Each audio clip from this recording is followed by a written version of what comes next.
the picture that you paint with the 6 imperatives and the World Economic Forum report really tells us that a different version of HR is required. Yes. From what we've traditionally been used to, and that means a new type of chief people officer or chief HR officer as well. Lena obviously is a great example of the new breed. This report, which I think has just been published, it's a collaboration between Willis Towers Watson and SHRM's People and HRPS. On the future chief people officer. And again, another great report which is available for everyone to read. Without going into too much detail in this study, can you summarise the key findings? And also, maybe let's have a quick overview of the 5 pivot points Sure. that kind of are the foundation. Yeah, so the 2 reports parallel each other surprisingly well.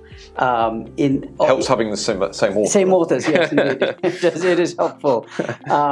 Although the lenses with which each was approached is quite different. You know, the WEF's lens around the 4th Industrial Revolution and perhaps a much bigger vision versus HRPS and SHRM's lens around the future of that role, the Chief People Officer.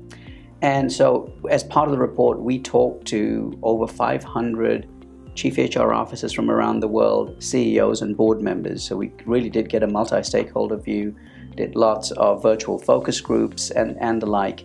And what was really fascinating with the 5 pivot points is not only do they line up, but I think they set the stage for the reinvention of the role and the profile of talent coming into that role.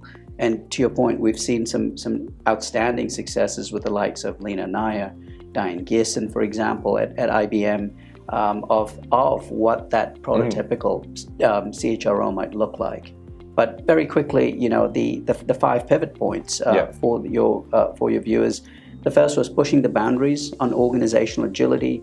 The second was unleashing digitalization. The third was embracing perpetual work reinvention. The fourth was rethinking culture and leadership, and with that, diversity and inclusion. And the fifth was elevating the HR decision science.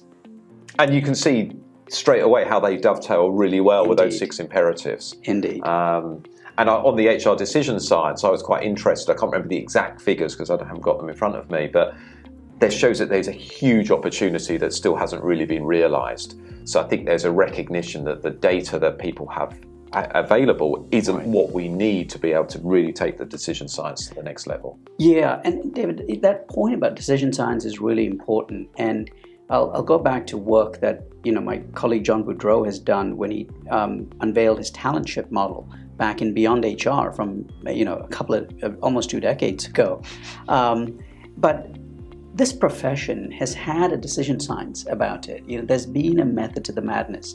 Yeah. We know what drives engagement. We know how to shape behavior. We understand the psychology of organizations and how the different dynamics of teams work. And yes, we're blessed with lots of new tools and methods and a lot more data today. But how do we ensure we anchor all of those new methods in the decision science that we've had that has served this profession quite well, and not substitute that decision science with data? I think it's that great T.S. Eliot quote, isn't it? What knowledge, what wisdom have we lost in the pursuit of knowledge, and what knowledge have we lost in the pursuit of information? Yes, I think it's a very good quote.